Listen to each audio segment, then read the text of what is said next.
kaldırımın karşısına geçme atasporumuz olan o kaldırım karşısında Kendinizi sürekli suçlamanın da bir alemi yok. empati diyemeyiz ama neticesinde duygu geçişlerini Bu araştırmadaki önemli olan ortada köpeklerin ne sahipleri var.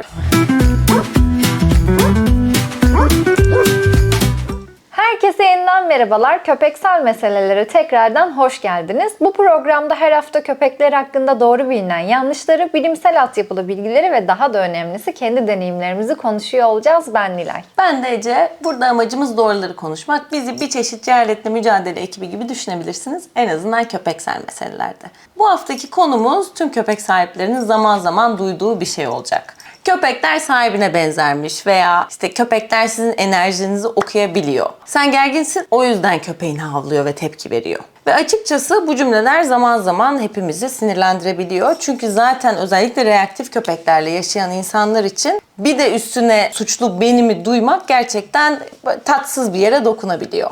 Peki bilim bu konuda ne söylüyor? Bugün birazcık bunu konuşacağız. Hazırsak başlayalım. Aslında köpekler gerçekten bizim stresimizi hissedebiliyorlar. Ama tabii ki de düşündüğümüz şekilde değil. Çoğu zaman bu durum bizim kendi suçumuzdan kaynaklı olmayabiliyor. Peki nasıl oluyor? Bilimde buna stres bulaşması deniyor. Aslında daha büyük bir kavram olan duygusal bulaşmanın bir parçası. Yani bir bireyin duygusal durumunun başka bir bireyin bedeninde değişiklik yaratması. Bu insanlarda da olabiliyor. Hatta bebeklerde, maymunlarda ve birçok canlıda. Ve tabii ki de ana konumuz olan insan ve köpek arasındaki ilişkide de olmazsa olmaz bir durum. Bu bahsettiğimiz durum aslında çok farklı ve anlaşılması zor gibi görülse de köpeklerin sahiplerini yani bizlerin duygusal durumlarını, stres seviyelerini ve değişen bütün hormon dengelerini okuyabilmelerinden kaynaklı. Ve bu konuda gerçekten bazen ne yazık ki çok yetenekli olduklarından dolayı da bahsettiğimiz gibi kendilerinde oluşan stres durumları da buna göre değişiklik gösterebiliyor. Mesela insan olarak bir gün düşünelim. İşe gidiyoruz, trafiğe bulaşıyoruz, dışarıda insanlarla farklı konulara maruz kalabiliyoruz ya da çevresel olarak birçok şeye yine maruz kalabiliyoruz ve bu da aslında bizi rutin bir şekilde farkında olmadan bir stres birikimine götürüyor. Aslında şehir hayatında yaşayan bütün insanlarda bu durum mevcut. Ve tabii ki de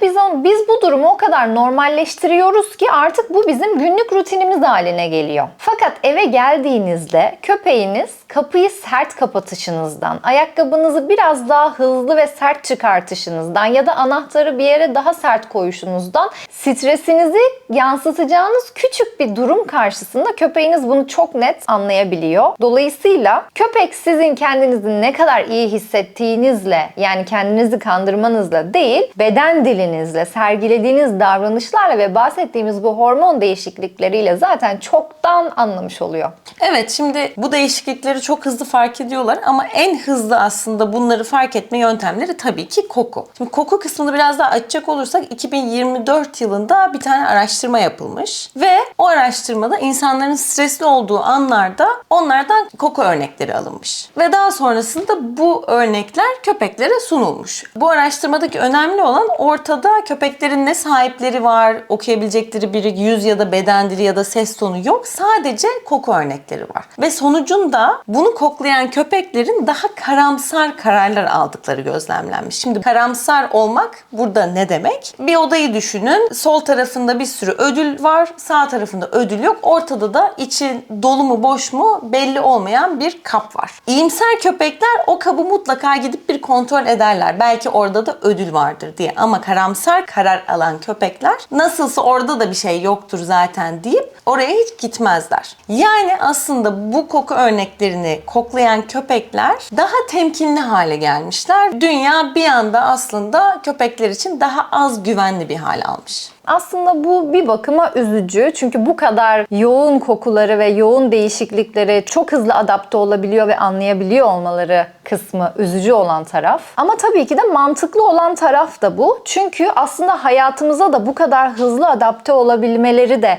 buradan kaynaklı. Yani aslında biraz insanlara da yakın diyebiliriz hayvanlar. Buna tam olarak empati diyemeyiz ama neticesinde duygu geçişlerini anlamaları ve bizim hayatımızda da eşlikçi olarak olarak devam etmeleri açısından oldukça önemli bir özellik. Bu özellik de, yani bu adaptif özellik de nereden geliyor? Eskiden daha çok sürü halinde yaşayan canlılar oldukları için eğer aralarında bir tanesi stresliyse veya bir tehlike fark etmişse bütün sürünün bundan haberdar olup ona göre hareket etmesi gerekiyordu. Ama tabii günümüze geldiğimiz zaman şu anda öyle hani bizimle beraber yaşıyorlar. Evin içinde onları kovalayabilecek ya da öldürebilecek bir şey yok. Ama bizim sabah gittiğimiz toplantılarımız var, patronlarımız var, İstanbul trafiği var derken aslına bakılırsa şu anda modern hayatın stresini köpeklerimizle beraber yaşıyoruz gibi bir duruma geliyoruz. Modern hayatın stresi demişken modern hayatın stresi burada oturuyor şekerim.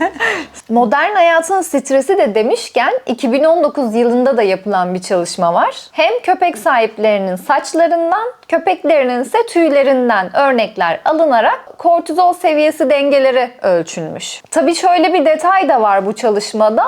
Köpek ve sahibin anlık olan stres değişimi değil, aylar süren bir birliktelikte oluşan stres değişiklikleri ölçülmüş. Ve bu çalışmanın sonucundaysa insanların kronik stres seviyeleri arttıkça köpeklerinin de stres seviyesinin arttığı gözlemlenmiş. Yani bu aslında bahsettiğimiz durumlarda anlık değil, zaman içerisinde birikmiş olan ve rutine bağlamış olduğumuz değişikliklerden bahsediyoruz. Tabii ki de bunların içerisinde yeterince dinlenememe, hatta köpekler için bile bunu zaman zaman söylüyoruz. Yeterince dinlenemeyen köpekteki stres seviyesinin değişimi, ruh hali olarak iyi hissedememe, işte reaktivite problemlerinin çıkması gibi. Aslında insanlarda da bu durum baktığınız zaman böyle. Tabii şimdi şu anda muhtemelen reaktif köpek sahipleri ekran başında ah eyvah yani bütün bu olanlar benim suçum mu gibi düşünüyor olabilir. Ama işte burada tabii ki şunu da söylememiz gerekiyor. Hayır, tek başına tabii ki sizin suçunuz değil. Sonuç olarak reaktivitenin birçok sebebi olabiliyor. Yani genetikte bu işin içinde yaşanan şeyler, eksik sosyalizasyon, travmalar, yani birçok sebep aynı sepetin içinde toplandığı zaman bu ortaya çıkıyor. Fakat inkar edemeyeceğimiz bir gerçek de sizin sinir sistemimiz, yani bizim sinir sistemimiz onların sinir sistemini de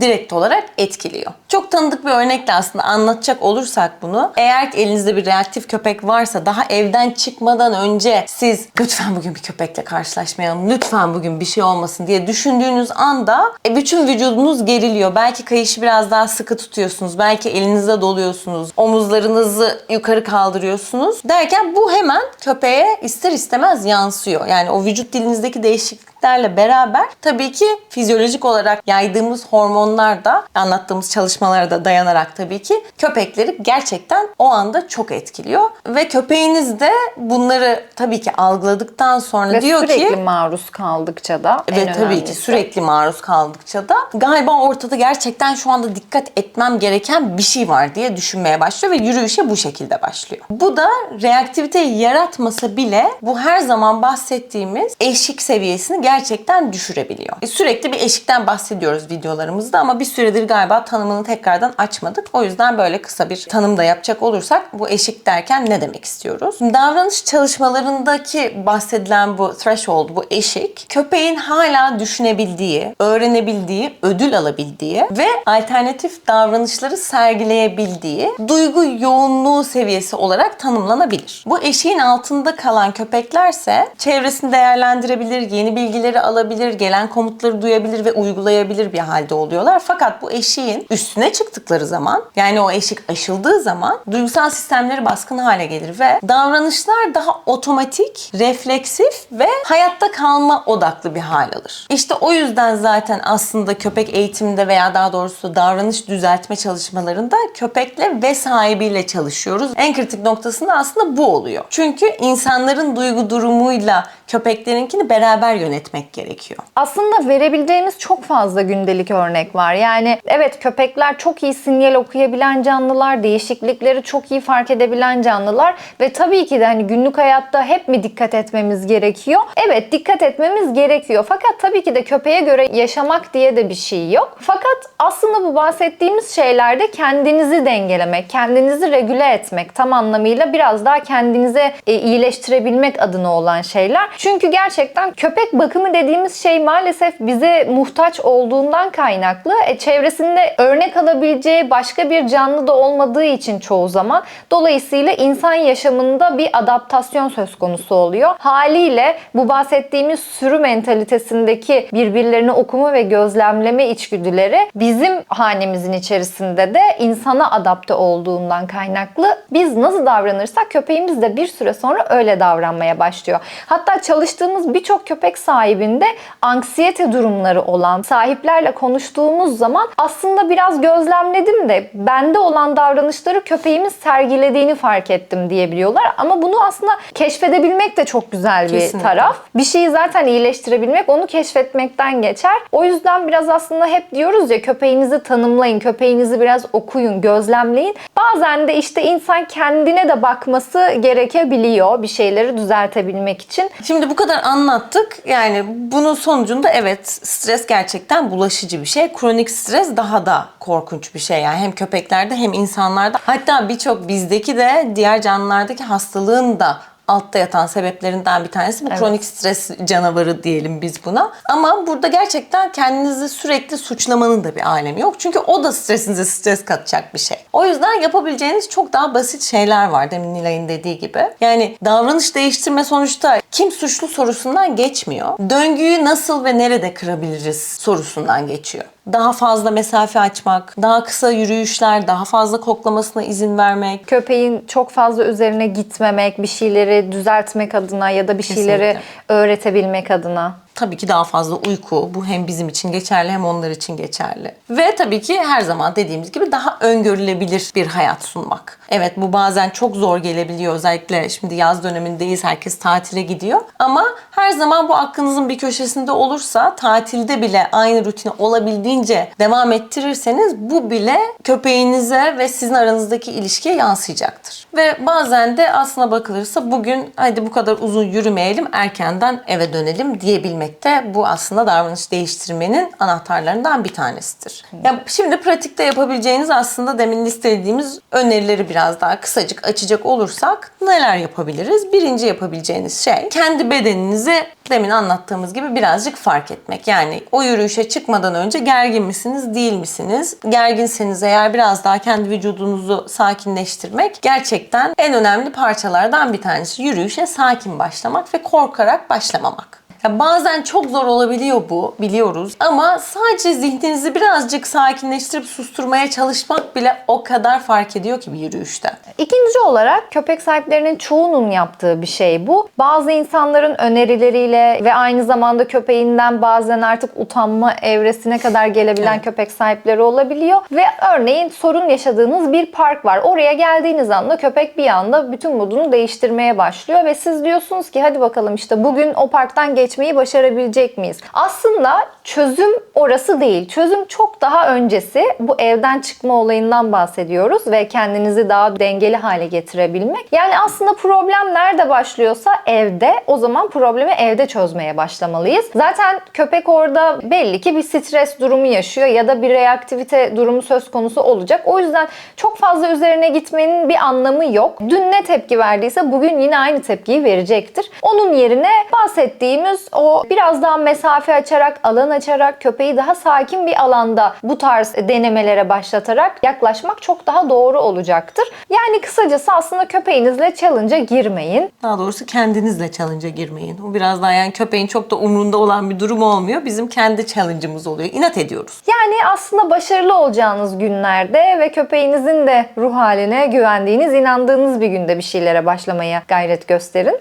Ve çok küçük adımlarla ilerlemeniz gerektiğini unutmayın. Yani o parka bir gün 10 metre yaklaştıysanız sonraki gün 9 metre yaklaşıp daha o eşik aşılmadan eve dönerseniz bu zaten başarının başlangıcı olur. Bir de şunu da eklemek istiyorum sen hazır onu demişken. Örneğin bir saat geçirdiniz ve o bir saatte köpek hiç tepki vermedi. Çok iyiydi. Süper bir saat geçirdiniz. Evet.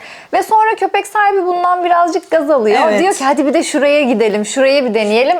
İş orada bitiyor. Evet. Önemli olan köpek nasıl performans sergilediyse dışarıda o haliyle eve dönebilmek. Aynen. Yani o eşik aslında bazen zaman olabiliyor. Bazen o eşik değişik köpeğin dışarıda fazla geçirdiği zaman olabiliyor. Bu nedenle de köpeği çok zorlamayalım. Güzel bir gün geçirdiği anda direkt evimize Eve geri gidelim. dönelim. Ya bir de hatırlatalım, uzun vadeli hafızaya atmak belli şeyleri zaten uykuyla geliyor. O yüzden güzel bir gün geçirdiyseniz eve gidip onu dinlendirmeniz en kritik şeylerden bir tanesi. Challenge'a girip yani bir davranış ne kadar prova edilirse, ne kadar tekrarlanırsa o kadar yer ediyor. O Ve yüzden yoruluyor artık. ve yoruluyor İnsan da aynen. öyle. Yoruldukça zaten patlamalar büyüyor. O provaların yapılmaması için, davranışların tekrar edilmemesi için eve gidip dinlenmek gerekiyor. Çünkü her davranış provası o davranışın daha da yerleşmesi demek ve bir davranış değiştirme programında zaten ilk elemeye çalıştığımız şey davranışın tekrar edilmesi oluyor. O yüzden iyi bir gün geçirdiysek challenge yok. Direkt eve dönüyoruz. Bir de en önem verdiğimiz kısım var. Bu da yine en başta bahsettiğimiz kayışı ele dolamak ve kayış zaten köpek için Yani. bir kordon, bir iletişim kanalı gibi düşünebilirsiniz bunu.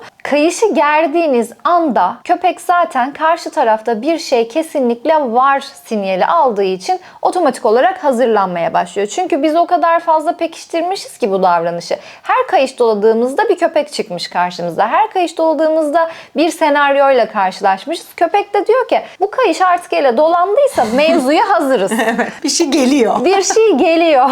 Bu yüzden yapılmasını istemediğimiz yine reflekslerden bir tanesi ele kayış dolamak. Hatta günlük hayatta ben o kadar bezdim ki bu kayış dolamalardan. Hani bunu bahsetmezsem olmayacak. Şimdi 2 tane köpek dolaştırıyorsun. Elinde koca koca 2 tane köpek, karşı taraftan büyük ya da küçük köpek fark etmez. Seni gördüğü anda kendi köpeğine güvenmediği için bir şekilde ya da kendi o an stres yaşadığı için kayışını hemen dolayıp kaldırımın karşısına geçme, atasporumuz olan o kaldırım karşısına geçme olayını başlayacak. Hani ne zaman yapabilirim? Kendine bir zaman ayarlıyor orada. Haliyle benim köpeğim de aptal olmadığı için karşı tarafın o panik tepkisine bir süre sonra artık dolup tepki vermeye başlıyor. Yani aslında kurunun yanında yaş da yanıyor.